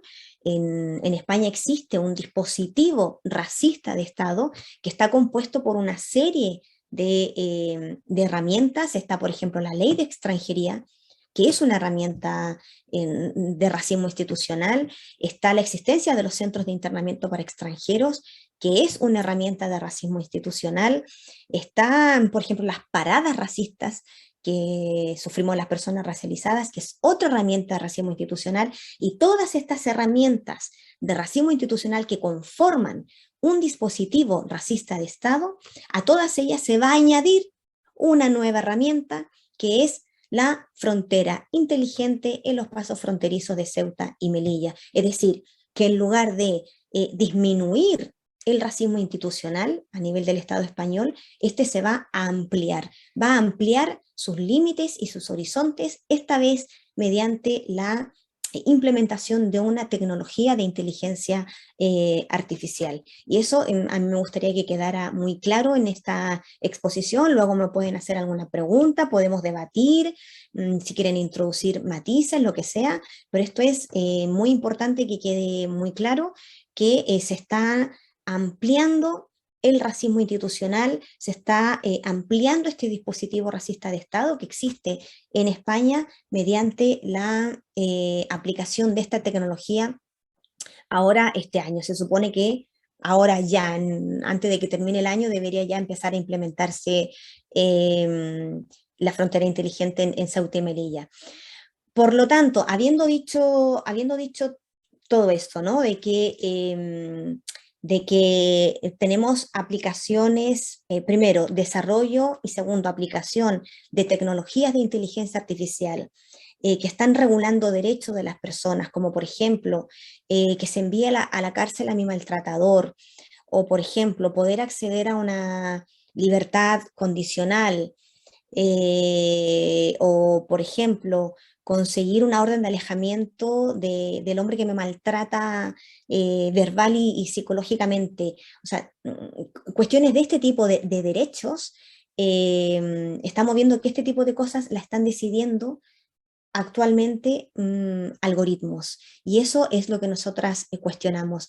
Cuando se trata de cosas más simples que tienen que ver con hacer de nuestro día a día un día más fácil, no hay problema. O sea, ahí no hay cuestionamiento, pero cuando se trata de cuestiones de derechos de personas, que además pueden involucrar ámbitos muy sensibles, ahí nosotras creemos que no se debieran aplicar tecnologías de inteligencia artificial, que allí lo que debe haber es un comité de expertas un comité multidisciplinario de expertas y expertos que decidan cuestiones sensibles como en materia de violencia machista, en materia de permisos penitenciarios, en materia también, por ejemplo, de ayudas sociales.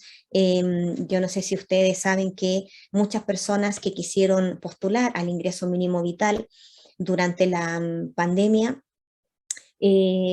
no podían seguir en adelante en el programa informático cuando les hacía el programa que hacía llenar el cuestionario, cuando les preguntaba si habían pasado más de determinado tiempo fuera del Estado español y esa persona era, por ejemplo, solicitante de asilo, veía esa pregunta, decía, bueno, es que yo en realidad no debería haber salido, o porque soy solicitante de asilo, pero resulta que me desplacé a tal lugar, entonces no voy a seguir contestando el cuestionario, y no seguían intentando solicitar el ingreso mínimo vital.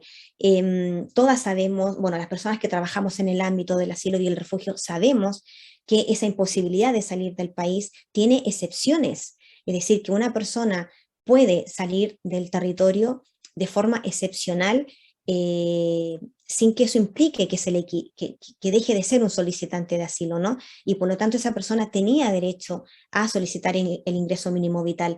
Pero esa pregunta en el cuestionario, en el programa informático, hizo que muchas personas desistieran de solicitar el ingreso mínimo vital, personas que necesitaban esa ayuda social mensual, y no siguieron respondiendo al cuestionario cuando se encontraron con esa pregunta, cuando, insisto, existen excepciones que permiten a personas solicitantes de asilo salir del territorio. Es una herramienta fallida, es una herramienta, un programa informático, una herramienta tecnológica fallida que produjo que cientos de personas, quizás miles de personas, no se atrevieran a pedir el ingreso mínimo vital, porque se encontraban con esta pregunta en el cuestionario. También muchas personas durante la pandemia quisieron acceder al bono social, que es el bono que concede el gobierno para la exención del pago de la electricidad, y también muchas personas de escasos recursos, familias españolas, familias extranjeras, familias de personas españolas racializadas, no pudieron acceder al bono social porque el algoritmo creado además por el Ministerio implementado por el Ministerio del Interior, no les permitía continuar contestando el cuestionario si esta familia, si esta persona que estaba respondiendo el cuestionario decía que ganaba una renta superior a X cantidad. También estamos hablando ahí de un algoritmo fallido que produjo que muchas personas de escasos recursos que necesitaban con urgencia acceder al bono social se vieran imposibilitadas de acceder a ese bono. ¿Por qué este algoritmo concreto del bono social era fallido? Porque la propia ley dice que las familias numerosas tienen derecho al bono social independientemente de su renta, de su nivel de renta. Y resulta que la persona, ahí el que inventó, el que desarrolló el algoritmo, puso como una de las primeras preguntas para filtrar cuál era la renta y automáticamente impedía seguir contestando si tu renta superaba una cantidad específica. Es que ni siquiera podía seguir contestando el algoritmo, o sea, el cuestionario, simplemente llegabas hasta ahí. O sea, estamos hablando de tecnología que se está utilizando para cuestiones muy sensibles, para materias sensibles, que está dejando sin ayudas sociales a familias que lo necesitan y que tienen derecho a acceder a esas ayudas y no pueden acceder a esas ayudas porque se enfrentan con algoritmos fallidos, con algoritmos mal diseñados o con preguntas mal hechas que impiden que puedan seguir realizando el proceso de solicitud de ayuda social. Bueno, dicho todo esto, ya me dirán si ha quedado o no claro, desde Algorreis y sobre todo yo, digamos, porque es un tema que vengo trabajando desde hace tiempo, lo que afirmo es que tal como estamos viendo toda esta situación que les he descrito, nos podemos encontrar con que la inteligencia artificial puede convertirse en un mecanismo de racialización. Y aquí me gustaría explicarles el por qué. Primero, comentar que la racialización es el proceso, ¿no?, mediante el cual se nos asignan a todas las personas, es un proceso social, ¿no?, en el que la sociedad nos asigna a todas las personas características o cualidades positivas o negativas según la categoría étnico-racial con la que se nos identifique, ¿no? A todas las personas se nos identifica con alguna categoría étnico-racial, blanca, negra, gitana, sudamericana, centroamericana, latina, a todo el mundo, asiática, china, japonesa, a todas se nos identifica con alguna categoría étnico-racial. Y según esta categorización se nos asignan cualidades, características positivas o negativas. Ah, mira, es que las latinas son unas fiesteras. Ah, es que las alemanas son muy rigurosas. Ah, es que tal, ¿no? Como que esta categoría suele ir acompañada de una serie de calificativos, ¿no?, que suelen ser más positivos o más negativos según esa categoría. Y ¿por qué yo afirmo que ese es el mecanismo de racialización? Porque yo afirmo que la IA se puede transformar, la utilización de ella se puede transformar en un mecanismo de racialización, porque al existir entrenamiento de algoritmos con datos que están sesgados, con datos que están incompletos o con información tendenciosa, la inteligencia artificial lo que hace es hacer desaparecer a la persona real, reemplazándola por un conjunto de atribuciones positivas o negativas, igual que hace el proceso de racialización, y que va a determinar si puedo acceder o no a determinadas cosas. Por ejemplo, el algoritmo que me evalúa como posible víctima de... no, el algoritmo que va a evaluar si puedo o no acceder a la libertad condicional. Resulta que si mi origen es migrante y por lo tanto tengo condiciones laborales precarias y a lo mejor alguna vez me han llevado detenida por trapichar con marihuana porque estaba sacándome unas monedas, este algoritmo eso lo va a terminar evaluando como forma negativa y así una serie de cosas hasta impedirme no acceder a un derecho como es la libertad condicional. Lo mismo cuando un banco te puntúa para ver si te da o no un crédito bancario. El banco a lo mejor dice, mira, A las personas migrantes no les vamos a dar un crédito bancario porque igual en 3 años se vuelve a su país y no nos paga el crédito. Y te puntúa negativamente como solicitante de ese crédito, te puntúa negativamente porque eres migrante, ¿no? Porque te puntúa como una persona que tiene una alta probabilidad de no terminar pagando ese crédito bancario y te está puntuando negativamente porque eres migrante. Es que eso es la racialización. La racialización es ese proceso social en el que a mí me asignan una característica o cualidad positiva o negativa según mi racialización. Este mismo banco, a lo mejor si la solicitante de este crédito es una persona, no sé, sueca, a lo mejor lo puntúa positivamente porque, oye, mira, los suecos, personas europeas, son muy serias, van a pagar, tienen un buen puesto, existe una alta probabilidad de que esa persona tenga un buen trabajo. A lo mejor la persona racializada trabaja de camarera en un restaurante, porque las personas racializadas tenemos dificultades para acceder a determinados puestos de trabajo. Entonces se produce aquí una cosa muy curiosa, y es que la inteligencia artificial, determinado uso de inteligencia artificial puede terminar derivando en un mecanismo de racialización de las personas, es decir, de a algunas puntuarlas positivamente y a otras puntuarlas negativamente. Y esto es algo muy, muy, muy interesante. Yo creo que es algo que hay que seguir, lo que hay que seguir debatiendo, lo que hay que seguir trabajando. Yo estoy trabajando mucho esta idea, este concepto. Además, vengo de muchas lecturas, de muchas personas que están trabajando todo este ámbito de los derechos digitales desde la visión de la decolonialidad, ¿no?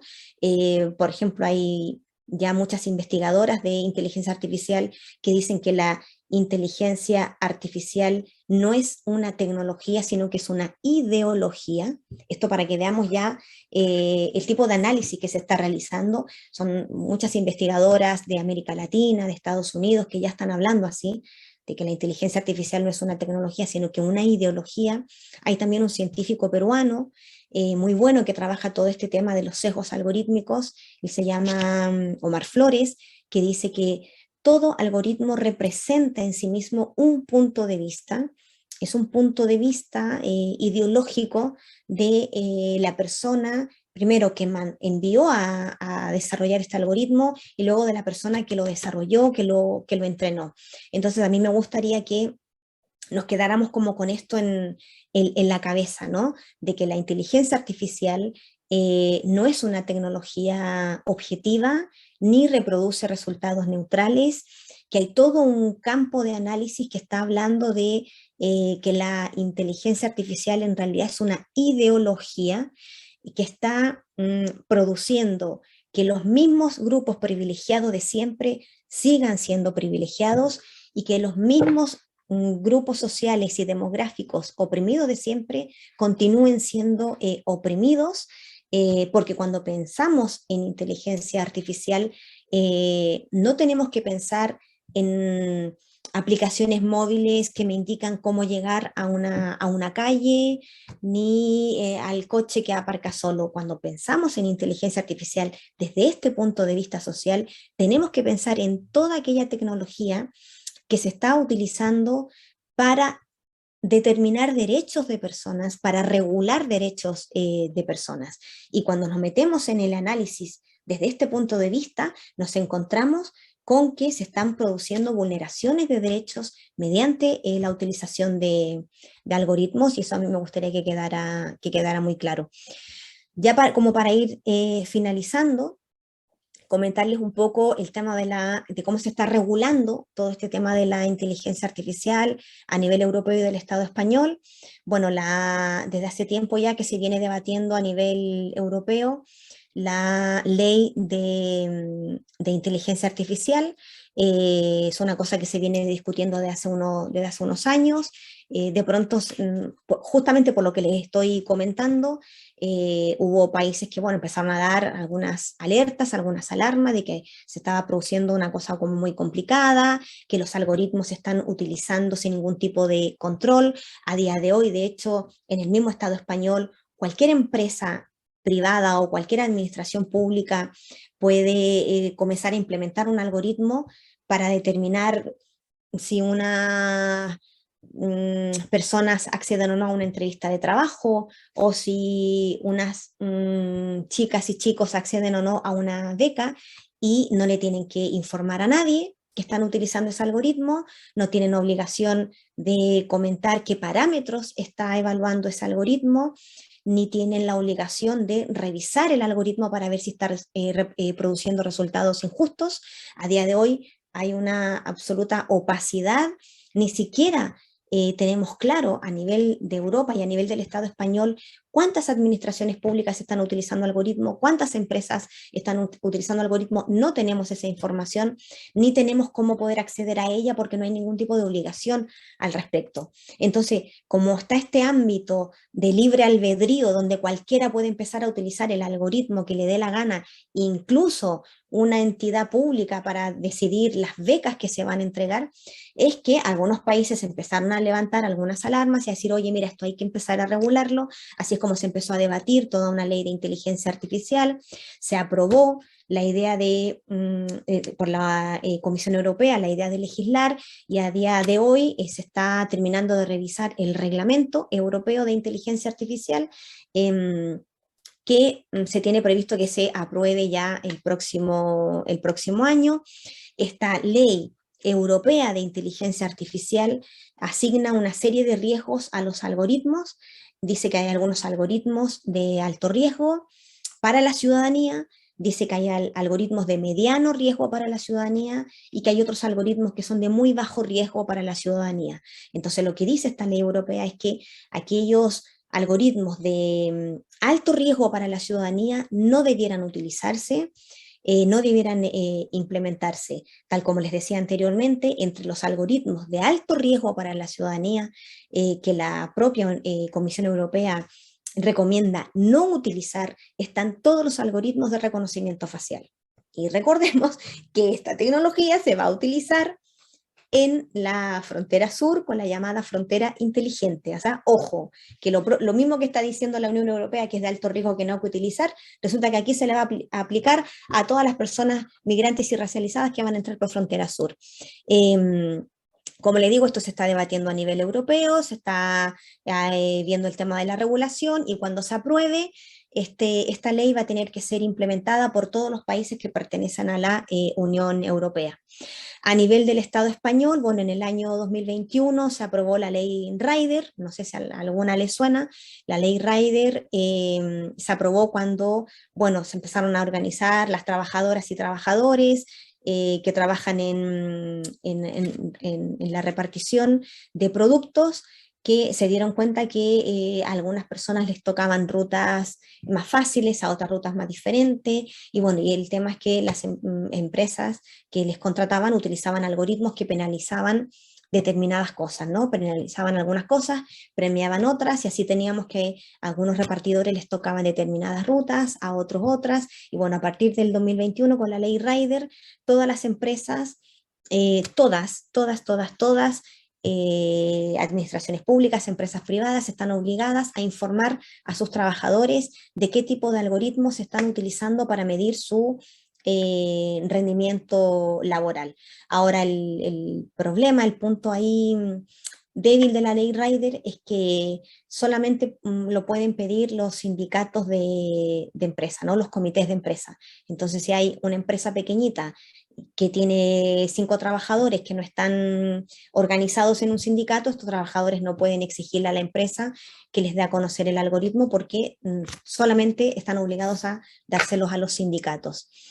En el 2022 también, este año, me parece que fue por mayo, hubo un diputado gitano que se llama Ismael Cortés, que presentó en la Comisión de Interior del Congreso de los Diputados una proposición no de ley, una PNL, sobre los usos de tecnología de reconocimiento facial en la frontera sur, con la implementación de la frontera inteligente, y esta PNL fue aprobada por la Comisión de Interior, por lo tanto se va a desarrollar, ¿no?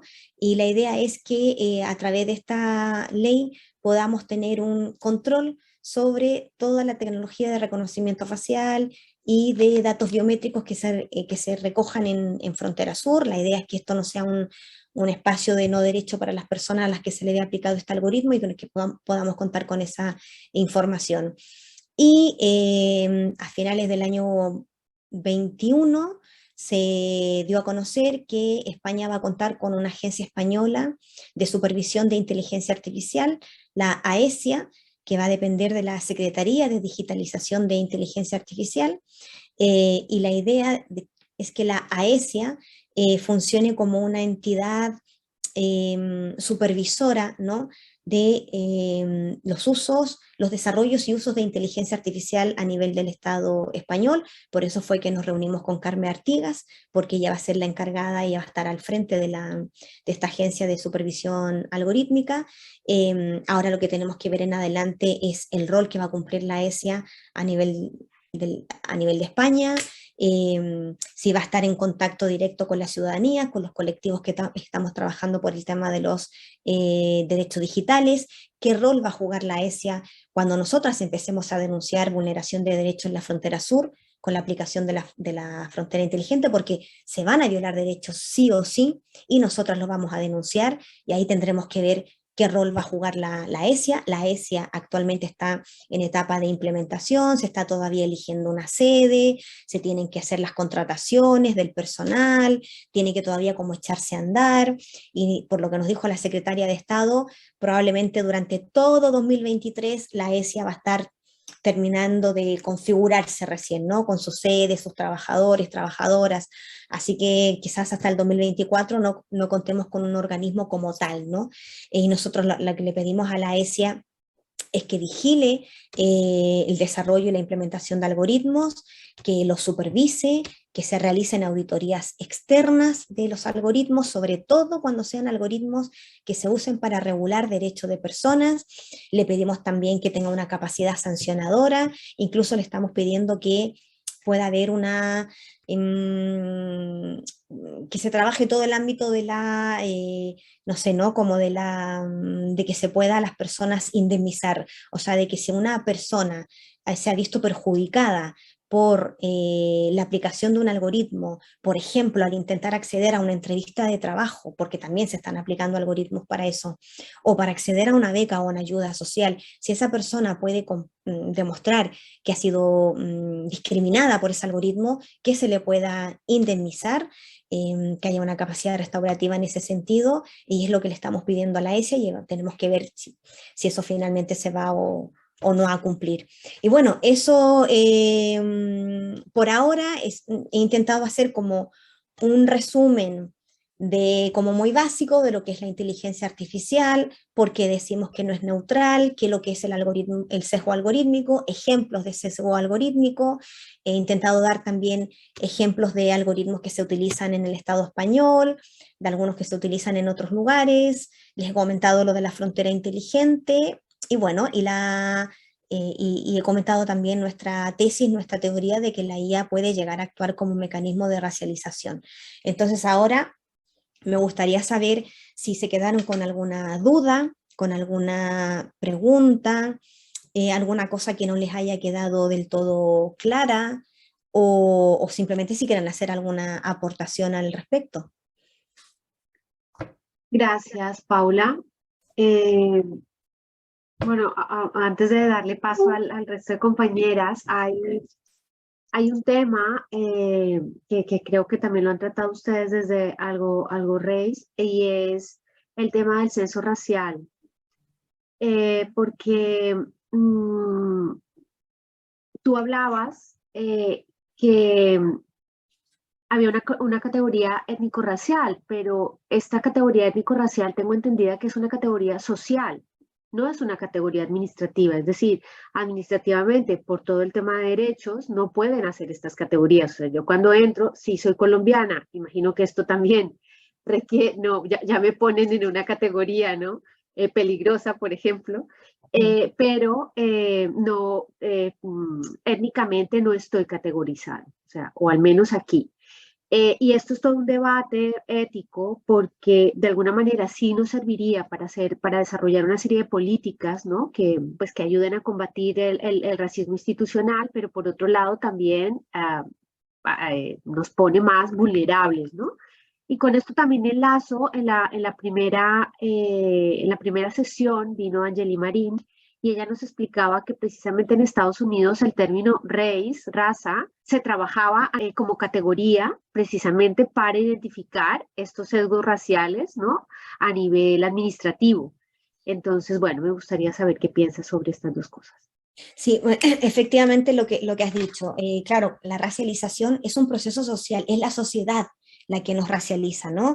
Es la policía la que nos racializa cuando ve a una persona y dice, mira, este es un moro, y voy a ver si tiene papeles, este es un negro, esta es una gitana, una sudamericana, nos racializa la inmobiliaria cuando llamamos por teléfono para alquilar un piso y nos dicen, mira, yo es que a las latinas no les alquilo. A mí me ha pasado, ¿no? Me ha pasado intentando alquilar un piso que me han dicho esa frase textual por mi acento. Nos racializan en el colegio cuando a una alumna con hijab no la quieren matricular porque usa hijab. Es esa racialización, ¿no? Que hace la sociedad. Lo otro que tú dices, claro, es ya a nivel de una categorización étnico-racial a nivel administrativo que se realiza en algunos países de América Latina, en algunos países también bueno, en Estados Unidos, tengo entendido que en Reino Unido también en algunas áreas, y que aquí no se hace supuestamente con la justificación de que no, eso trae muy malos recuerdos por cosas muy graves que sucedieron en el pasado, sobre todo habla mucho de los hechos lamentables que ocurrieron con el pueblo gitano, a los que se les censaba para luego intentar expulsarles, o se les censaba para luego intentar mantenerlos como en guetos cerrados, ¿no? Entonces, respecto de eso, hay como todo un debate dentro del movimiento antirracista, porque habemos personas, yo te diría que actualmente, diría que es la mayoría del antirracismo está a favor de que existan censos étnico-raciales, porque eso nos va a permitir a las personas racializadas exigir políticas públicas que tomen en cuenta nuestra presencia en el Estado español. Porque si nosotras podemos decir a nivel del Estado español, somos tantas personas, somos tantos millones de personas, algunas latinas, algunas personas negras, algunas personas gitanas, algunas personas árabe musulmanas, si podemos decir eso, lo podemos transformar en una herramienta política y decir, oye, basta ya de invisibilizarnos, basta ya de hacer como que si no existiéramos cuando se desarrollan políticas sociales, porque sí existimos y están estos censos que lo demuestran, ¿no?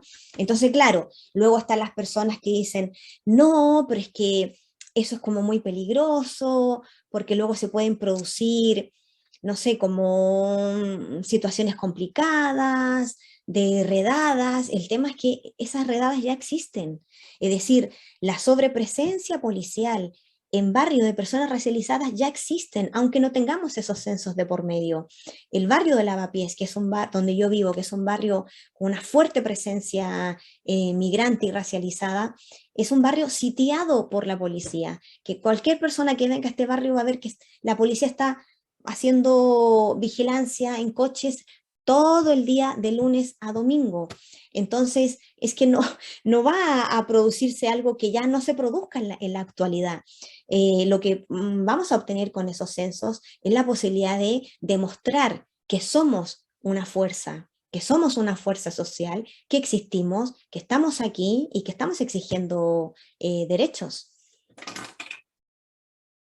Pero como te digo, hay polémica, hay debate, alguna gente no lo ve, algunos colectivos del pueblo gitano no están de acuerdo, otros sí están de acuerdo. Yo conozco muchas muchos colectivos de personas gitanas que sí quieren tener esos censos porque quieren demostrar cuántas personas gitanas hay en el Estado español y en base a eso exigir políticas públicas de acuerdo a esa proporción demográfica.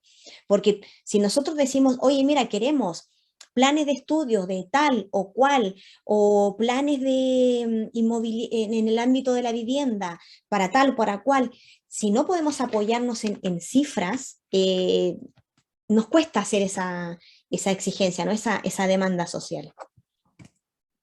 Gracias, Paula. No sé si alguien más tiene preguntas. Este es el momento. ¿O quiere aportar algo también? Es un tema ahí un poquitito complicado, ¿eh? Lo digo porque yo hago otro tipo de formaciones, yo vengo mucho de la línea del pensamiento decolonial, y cuando formo sobre el pensamiento decolonial, el debate siempre es como muy fluido, ¿eh? Pero cuando hablo de inteligencia artificial es como... está todavía hay un debate en pañales. Yo tengo unas aportaciones.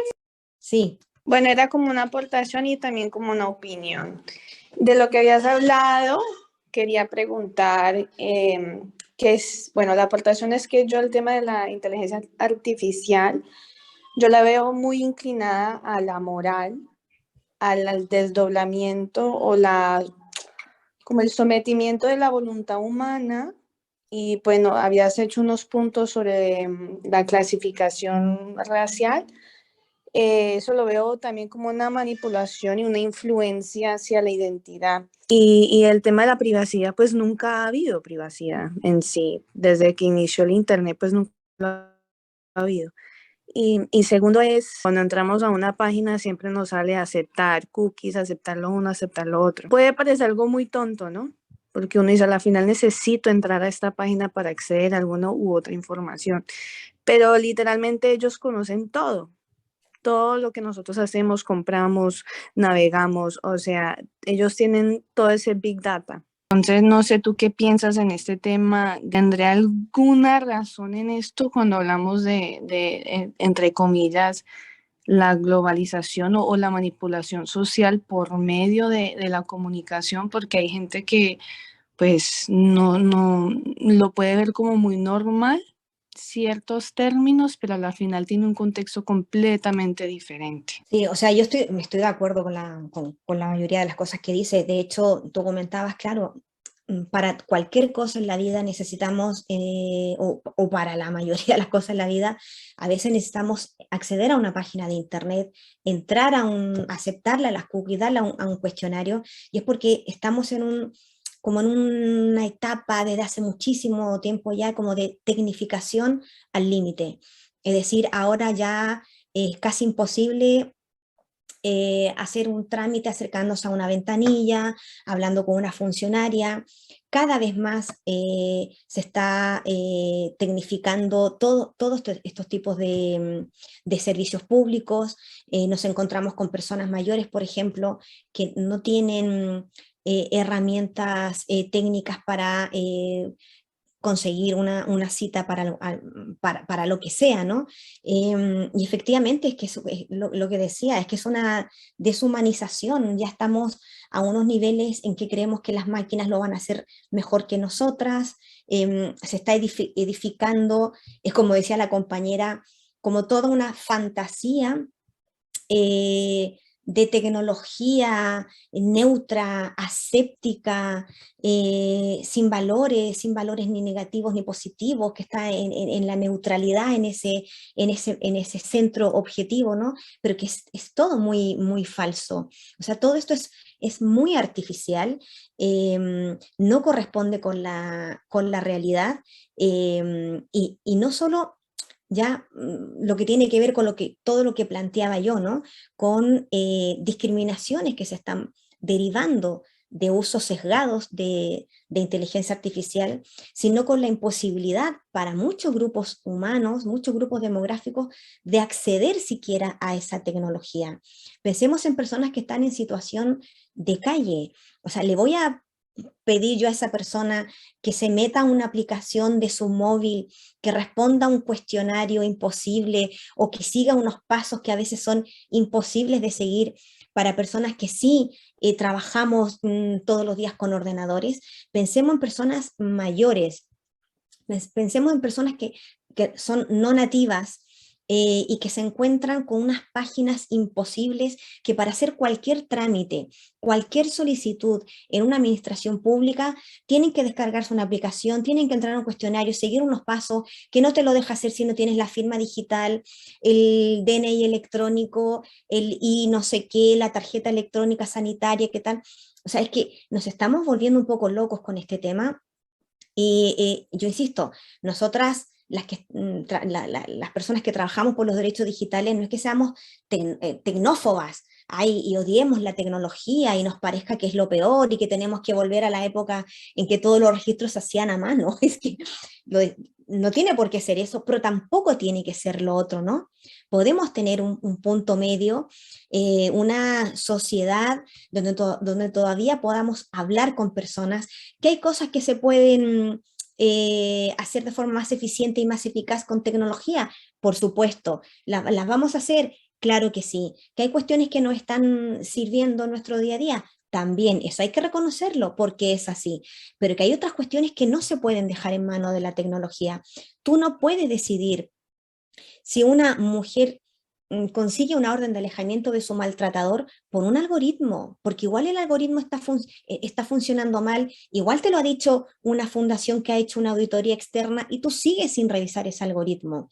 Igual a lo mejor es que el algoritmo que utilizas para filtrar los currículum que te están llegando, igual a lo mejor está filtrando por universidades, y todas las personas que ponen en su currículum que han estudiado en una universidad no europea, igual el algoritmo a lo mejor, todos estos ejemplos los pongo porque son ejemplos reales, ¿ah? Empresas privadas que para facilitar todo el proceso de selección, si la universidad no es europea, esa persona que está mandando ese currículum para ese puesto de trabajo se queda automáticamente sin acceder a la fase siguiente. Y por lo tanto, las personas que acceden a la entrevista de trabajo ya en persona han pasado por unos filtros y al final son personas con unos perfiles muy concretos. Pero ¿qué pasa con esa persona que tiene todas las capacidades y todas las habilidades para desempeñar un trabajo, una labor, una función, y que estudió en una universidad de Asia, en una universidad de África o de América Latina?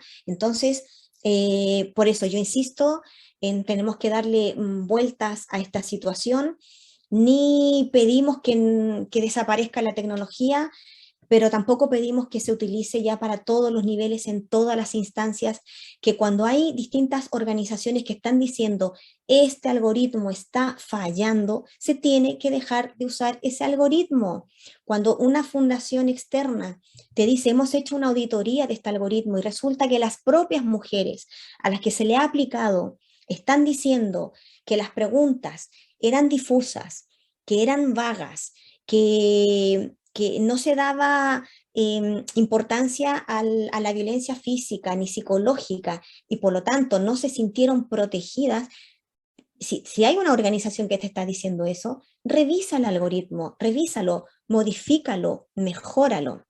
No estamos diciendo que no se utilicen algoritmos para nada, sino estar en esa predisposición a mejorarlo cuando haya que mejorarlo, o en dejar de utilizarlo cuando ya simplemente sea inmejorable, ¿no? Intentar utilizar herramientas mejores, que en el desarrollo de algoritmos participen personas diversas. Igual que cuando se crea una ley, por ejemplo, para una ley de Estado contra la violencia machista, lo más probable es que se intente contar en el comité que va a trabajar en esa ley con mujeres, primero. Segundo, con juristas, con psicólogas, es decir, con personas que han trabajado el tema de la violencia machista.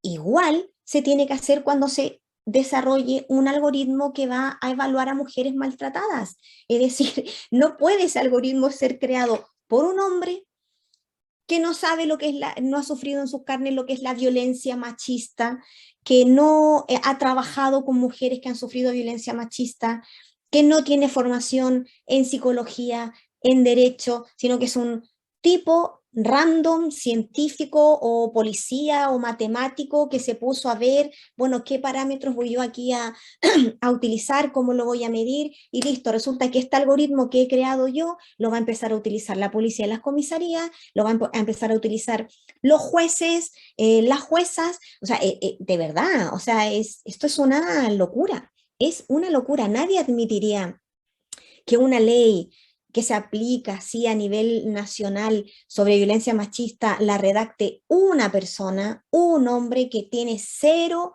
información, formación o contacto con esta materia. Si ninguna de nosotras aceptaría eso, o lo mismo para tratar una ley sobre temática de LGTB, disidencias sexuales, leyes que tienen que ver con grupos demográficos muy concretos, siempre cuando se crea una ley de esta materia se cuenta con un comité asesor compuesto por personas de esa materia, de ese ámbito, que tienen esa expertise. Lo que está ocurriendo con el tema de los algoritmos que se utilizan para este tipo de cosas es que lo están creando empresas con una visión tecnófila, de que la tecnología es lo mejor, de que nos va a permitir tener un trabajo más eficiente, más rápido, más eficaz. ¿Y dónde está la visión social de estos algoritmos que se emplean para ámbitos sociales? Es la pregunta que nosotras nos hacemos, y creo que eso hay que empezar a exigirlo. Es un ámbito muy árido. Cuando empezamos a comentar este tema, la gente o no lo ve bien, se enredan, luego se quedan estupefactas cuando le contamos casos concretos donde se aplica. Por ejemplo, en todas las agencias de empleo, se llama CEPE, ¿no? La agencia de empleo se llama CEPE. En todas estas agencias se utiliza un programa informático que prioriza a las personas que llevan menos tiempo en el paro y penaliza a las personas que llevan más tiempo apuntada en el paro, cuando debería ser quizás todo lo contrario. Es decir, la persona que lleva menos tiempo en el paro igual tiene redes laborales más recientes, hace poquito dejó un trabajo, todavía conoce a un amigo que está trabajando en otra empresa. La persona que lleva mucho tiempo apuntada en el paro ha perdido quizás esas redes laborales, le cuesta más entrar otra vez en la rueda del ámbito laboral, y a lo mejor debiera tener un tratamiento prioritario. Y lo que hace este programa informático, porque es una información que nos ha llegado por parte de funcionarios y funcionarias del CEPE, que lo que hace este programa informático es todo lo contrario. Es decir, se ofrecen cursos a personas que llevan poco tiempo en el paro, se ofrecen ofertas laborales a personas que llevan poco tiempo en el paro, es decir, como el mundo al revés. Y si no estamos encima, algunas organizaciones que trabajamos por estos derechos, supervisando, esto va a seguir pasando y nadie lo va a denunciar ni nadie va a decir nada.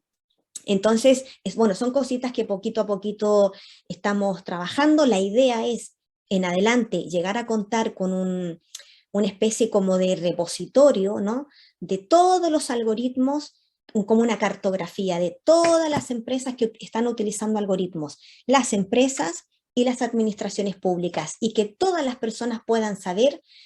Por ejemplo, yo vivo en Málaga, y yo quiero saber si el Ayuntamiento de Málaga está utilizando algoritmos y para qué, y que yo pueda acceder a esa información, que esa información sea pública, igual como se publican las leyes, como se publican los acuerdos, los reglamentos. Los algoritmos que se utilizan para regular derechos de personas también tienen que ser publicados, y al igual que las leyes, con el tiempo a veces se reformulan, se cambian, se modifican, los algoritmos también se tienen que reformular, cambiar o eliminar. Y nada, no sé si hay algún otro comentario. Sí, tenemos una pregunta de Fátima. Y yo quería decir una cosa, perdona, Fátima, antes de que hables. Paula, esto último que decías, o sea, además de que sean públicos, o sea, que también justifiquen por qué han determinado, ¿no? O sea, que haya una justificación de por qué determinan esto en su base de datos, con qué propósito, ¿no? Vale, perdona, gracias. Fátima. Vale, bueno, primero de todo, muchas gracias por toda tu intervención. He aprendido muchísimo porque era muy ignorante en este tema. Mi pregunta es, como usuaria de redes sociales y sobre todo el uso que yo doy es de apoyar y visibilizar a personas expertas, activistas, que hacen mucha pedagogía, ¿no? Hay muchas cuentas que ya tenemos de referentes aquí en España. Muchas de las compañeras denuncian que cuando están haciendo campañas muy interesantes de movilización ciudadana, por ejemplo, el cedo un voto, ¿no? Con muchas otras compañeras de Sire Vela, con toda su pedagogía, sufren una reducción de su visibilidad por las propias plataformas que yo como seguidora no las veo durante muchos días cuando están compartiendo contenidos muy importantes y tengo un desconocimiento absoluto de si hay reportes, estudios, análisis sobre cómo está funcionando esto y cómo los usuarios podemos luchar para que no afecte a los movimientos que nos importan. Esto es una pregunta. Y si te da tiempo, porque sé que estamos ya justitas, por todo lo que comentabas de cómo se ven afectadas las personas mayores y las personas migrantes por toda esta hipertecnología, ¿no? O procesos que implican tecnología.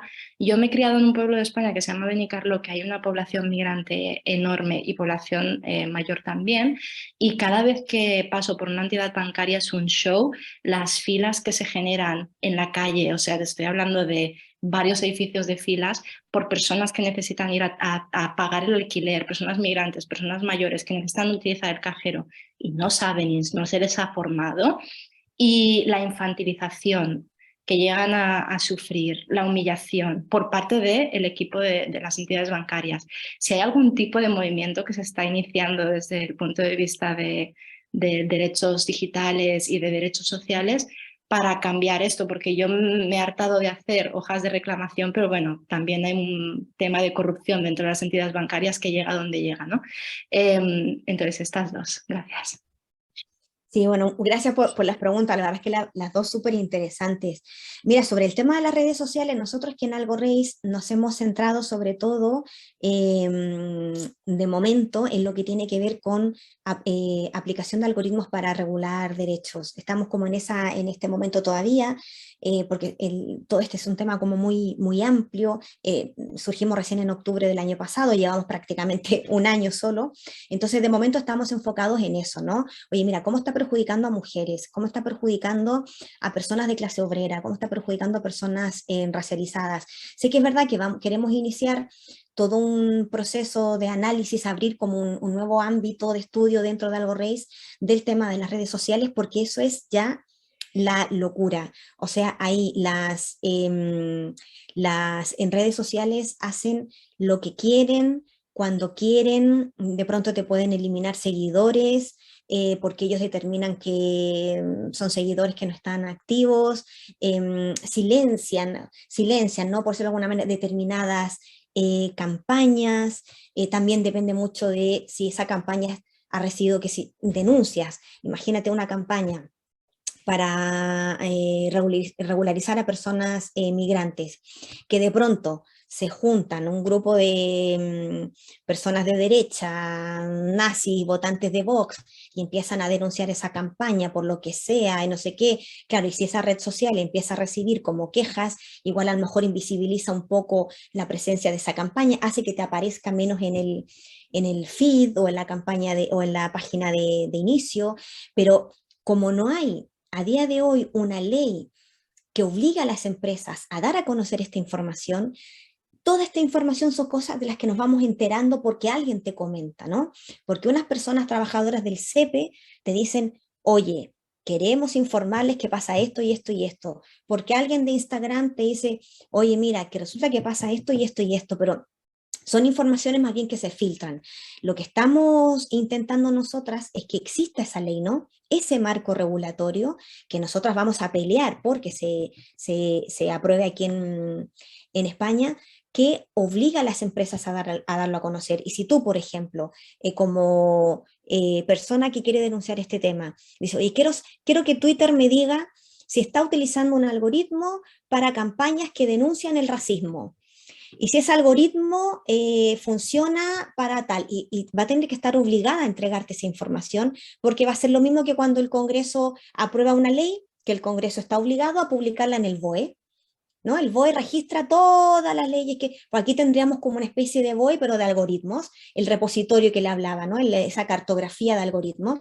Entonces yo voy a saber qué algoritmos utiliza Instagram, qué algoritmos utiliza Facebook, de qué manera se están penalizando determinadas cosas. Ah, mira que hemos descubierto que Twitter penaliza determinadas campañas con este algoritmo, pues vamos a solicitar que se revoque ese algoritmo o se revise o se le haga una auditoría externa. El tema es que se cambie, igual como hacemos con las leyes, porque lo que nosotras estamos intentando es que se empiece a ver estos algoritmos como leyes, ¿no? Leyes que regulan el funcionamiento de la sociedad.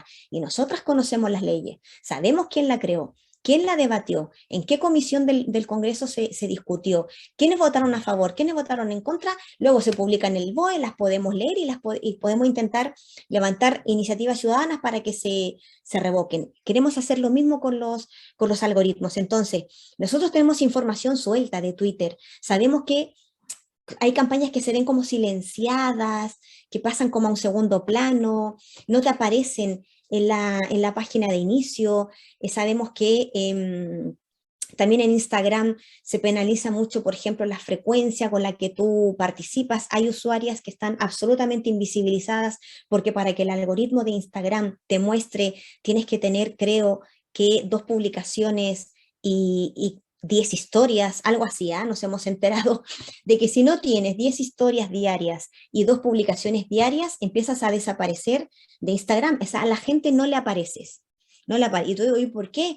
Si yo todos los días subo 5 historias y resulta que no le aparezco a nadie, o mi contenido que publico a lo mejor súper potente una vez a la semana, como que no tiene mucha visibilidad, y es porque tienes que publicar mucho más a la semana y subir muchas más historias a la semana para empezar a aparecer. Entonces es como el círculo, ¿no? ¿Por qué le conviene a Instagram penalizar a la gente que usa poco? Porque a Instagram no le conviene a la gente que lo usa poco. A Instagram le conviene a la gente que está todo el día utilizando Instagram para promocionar Instagram, para atraer a más usuarios y usuarias a Instagram. Y lo que hacemos la mayoría de los mortales y las mortales es de vez en cuando subir una historia, de vez en cuando subir una publicación, porque hacemos otras cosas en la vida, porque estudiamos, porque vemos una película, porque salimos, porque trabajamos.